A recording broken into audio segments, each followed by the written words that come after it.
अस्सलाम वालेकुम व्यूवर्स, मेरे चैनल रीड राइटर में खुश आमदीद। आज हम सीखेंगे कि तलाक़नामा को किस तरह से तहरीर किया जाता है। तो तलाक़नामा को तहरीर करने से पहले आपको एक चालान जनरेट करना होता है 32A का, जो कि डिवोर्स 29 होता है, जिसको जनरेट करने के बाद आपको एक स्टाम्प पेपर आपको इशू किया जाता है। चालान की अमाउंट आपने बैंक ऑफ पंजाब में पे करनी होती है, जिसके बाद उन्होंने आपको एक स्टाम्प पेपर आपको उन्होंने दे देना होता है। तो वो चालान किस तरह से जनरेट करते हैं उसकी मैंने वीडियो चैनल पे अपलोड कर दी, जिसका लिंक मैं डिस्क्रिप्शन बॉक्स में भी डाल दूँगा। आप वहाँ से जाके चालान को जनरेट करना सीख सकेंगे। देन आप उस स्टाम्प पेपर को इशू करवा के आप उसके ऊपर तलाक़नामे की तहरीर कर सकेंगे। वीडियो शुरू करते हैं। तो हमारे तलाक़नामे की तहरीर कुछ इस तरह से होगी, कुछ इस तरह का इंटरफेस होगा तलाक़नामे की तहरीर का। मैं ये आपको शो करवा देता हूँ। फ़र्स्ट ऑफ़ ऑल आपने यहाँ पे क्या करना है, हेडिंग देनी है तलाक़नामा। ये हेडिंग आ जाएगी हमारी तलाक़नामा। तो आपने ये हेडिंग देने के बाद देन आपने लिखना है फ़र्स्ट पार्टी यानी फ़रीक़े अव्वल, तालिक का नाम जो तलाक़ दे रहा है, आपने उसका नाम यहाँ पे फ़रीक़े अव्वल के ज़ुमरा में आपने लिख देना है। बज़ुमरा फ़रीक़े अव्वल आपने तालिक का नाम लिखना होता है। तो मैंने यहाँ पे लिख दिया रज़ा अब्बास, उसकी वल्दियत, उसकी कौम लिख दी, वो किस जगह की रिहायशी मैंने वो लिख दिया। दैन शनाख्ती कार्ड नंबर मैंने लिख दिया और उसके बाद मैंने यहाँ पे लिख दिया फ़रीक़े अव्वल। दैन आपने लिख देना होता है बहक, कि बहक किसको तलाक़ देने जा रहा है, तालिक यानी फ़रीक़े अव्वल। नीचे आ जाएगी वो फ़रीक़े दोम के ज़ुमरा में यानी बज़ुमरा फ़रीक़े दोम, मुतल्लक़ा यानी तलाक़ लेने वाली, उसका नाम यहाँ पे आ जाएगा। तो यहाँ पे आ गया, मैंने लिख दिया मुसम्मत फ़रज़ाना दुख्तर इशफ़ाक़ अहमद, कौम मलिक राजपूत यानी उसकी कौम लिख दी। दैन उसका जो पता है मैंने वो लिख दिया और उसके बाद शनाख्ती कार्ड का नंबर आपने लिख देना है। यहाँ पे मैंने शनाख्ती कार्ड का नंबर लिख दिया और उसके बाद आपने लिख देना है फ़रीक़े दोम। उसके बाद आपने ये तहरीर शुरू कर देनी है। तहरीर कुछ इस तरह से होगी, आप देख लें, शार्ट सी तहरीर है। मैं ज़ूम कर देता हूँ इसको थोड़ा सा। तो आपने यहाँ से तहरीर शुरू करनी है कि मोतबर बारज़ामंदी ख़ुद बिला जबरो कराह इस तौर पर तहरीर करके देता हूँ कि मन मक्कर फ़रीक़े अव्वल यानी तालिक तलाक़ देने वाला का निकाह व शादी हमरा मुसम्मत फ़रज़ाना बीबी दुख्तर इशफ़ाक़ अहमद यानी फ़रीक़े दोम के साथ मोरखा फ़लाँ, यहाँ पे मैंने तारीख़ लिख दी है। आपने निकाहनामा अपने पास रखना है। जब आपने तलाक़नामा को तहरीर कर रहे होंगे तो वहाँ से आपने निकाहनामा पे आपने देख लेना है कि कौन सी तारीख़ को निकाह व शादी हुई थी या कौन सी तारीख़ को निकाहनामा तहरीर हुआ था। तो वो आपने सबमिट करने के बाद यहाँ पे को सर अंजाम पाई। दैन आपने आगे लिखनी है इस तरह की तहरीर आगे, फ़रीक़े दोम मुसम्मत फ़रज़ाना बीबी मज़कूरी हमरा मन मक्कर फ़रीक़े अव्वल आबाद होकर हकूक़ ज़ौजियत अदा करती रही, फ़रीक़ैन के अज़दवाज से कोई औलाद पैदा ना हुई। अगर फ़रीक़ैन यानी फ़रीक़े अव्वल फ़रीक़े दोम यानी तालिक और मुतल्लिक़ा के अज़दवाज से कोई औलाद पैदा हुई है तो आप लिख देंगे फ़रीक़ैन के अज़दवाज से फ़लाँ फ़लाँ बच्चे यानी इतने बच्चे पैदा हुए, यानी नाबालगान या बालगान पैदा हुए, या वो आपने यहाँ पे लिख देना। मैंने यहाँ पे लिख दिया कि फ़रीक़ैन के अज़दवाज से कोई औलाद पैदा ना हुई। अगर औलाद पैदा हुई है तो आप लिख देंगे फ़रीक़ैन के अज़दवाज से 2 बच्चे, फ़र्ज़ करो लिख देते हैं 2 बच्चे पैदा हुए, एक इरशाद और एक ऐशा कर लेते हैं, ऐशा पैदा हुई। फिर आपने लिखना है, आपने एक रीज़न लिखनी है।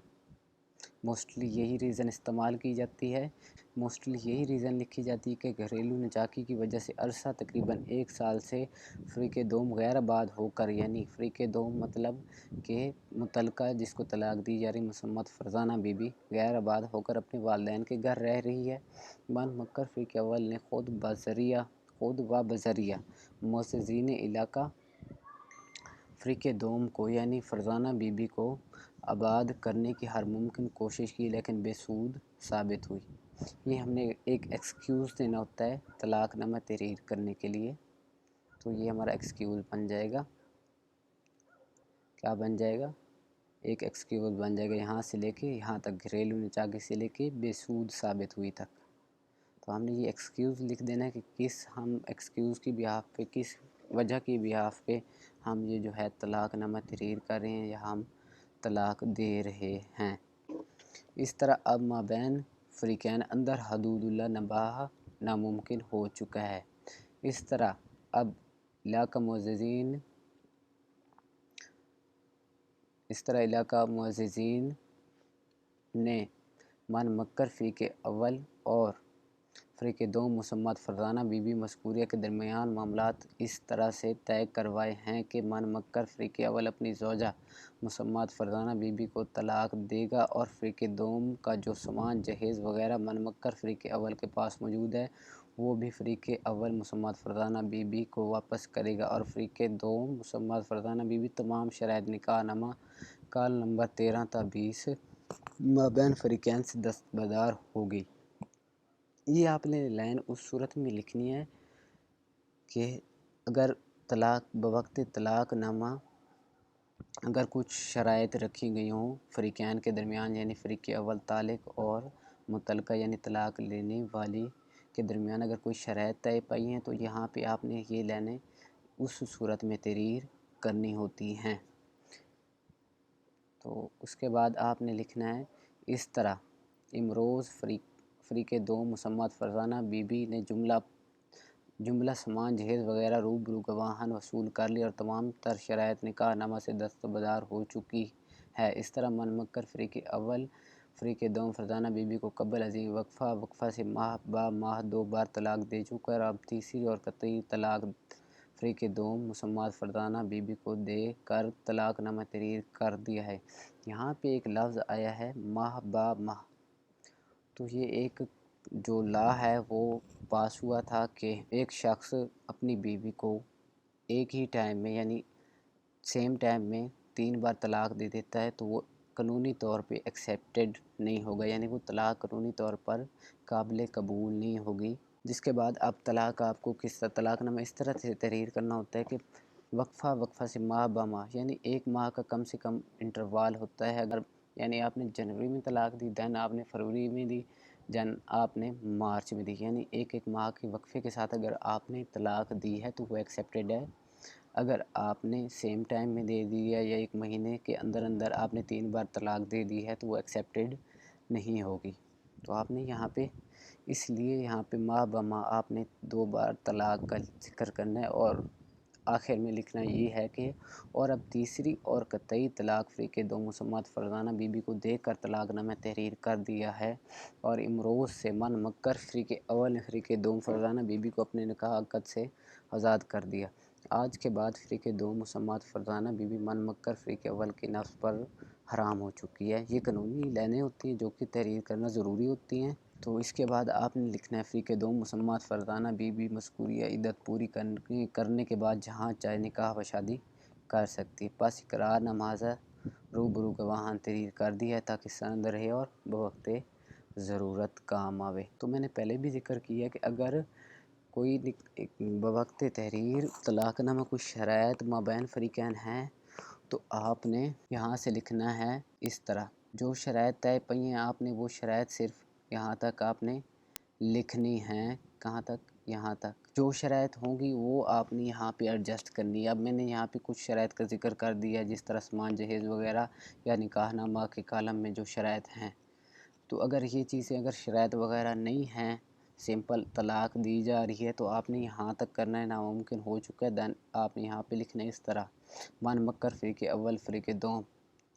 यहाँ से आपने आगे जो आपकी तहरीर है वो आपने करनी, इसको ख़त्म आपने कर देना, इस तहरीर को आपने मुकम्मल तौर पे ख़त्म कर देना। अगर निकाह अपना तलाक़नामा में कोई शराइत वग़ैरह नहीं रखी गई, इन केस अगर तलाक़नामा में शराइत रखी गई तो आपने इस तरह जो शराइत रखी गई हैं आपने इस तहरीर में नामुमकिन हो चुका है से लेकर इस तरह से पहले तक आपने उसको एडजस्ट कर देना होता है। यहाँ पे लास्ट में आ जाता है गवाह, 2 गवाह आपने लिखने होते हैं। यहाँ पे आगे गवाह शुद्ध पहला, ये मैंने लिख दिया एहसन अली समझाने के लिए, दैन उसका आईडी कार्ड नंबर, यानी सारी इन्फॉर्मेशन जो है जिस तरह फ़रीक़े अव्वल की लिखी गई वो आपने सबमिट करनी। दैन दूसरे गवाह की भी इसी तरह आपने इन्फॉर्मेशन सबमिट करनी होगी। उसके बाद आप लिखेंगे यहाँ पे अल अब्द यानी फ़रीक़े अव्वल तालिक जो कि फ़र्स्ट पार्टी है, आपने उसका सिर्फ नाम लिखना, क्योंकि डिटेल्स जो हैं ऊपर मैंने सबमिट कर दी हैं। तो ऑप्शनल होता है डिटेल्स मुकम्मल नीचे लिखें या नहीं लिखें, लेकिन लिखने की ज़रूरत नहीं होती और लिखी भी नहीं जाती आलमोस्ट तकरीबन 99% केसेस में। तो आपने यहाँ पे सिर्फ लिखना है रज़ा अब्बास, फर्स्ट पार्टी का नेम, सिंगल नेम उसका लिखना है, वालिद का नाम भी नहीं लिखना। आपने नीचे फिर इन ब्रैकेट लिख देना है तालिक। उसके बाद आपने लिखना है अल-अब्द फ़रीक़ दोम, यानी मुतलका जो होगी उसका आपने इसी तरह नाम लिख देना है। देन उसका आपने यहाँ पे लिख देना है इन ब्रैकेट मुतलका। वो तलाक़नामा की जो तहरीर है मैंने वो आपको समझा दी है, बस इतनी सी ही तहरीर होती है तलाक़नामा की मोस्टली। तो आपको इसको फॉलो करते हुए आप तलाक़नामा को तहरीर कर सकते हैं। और भी इसी तरह के वसीक़ा नवीस से मुतल्लिक़ वीडियोज़ को देखने के लिए मेरा चैनल डी डायरेक्टर को सब्सक्राइब करें। अल्लाह हाफ़िज़।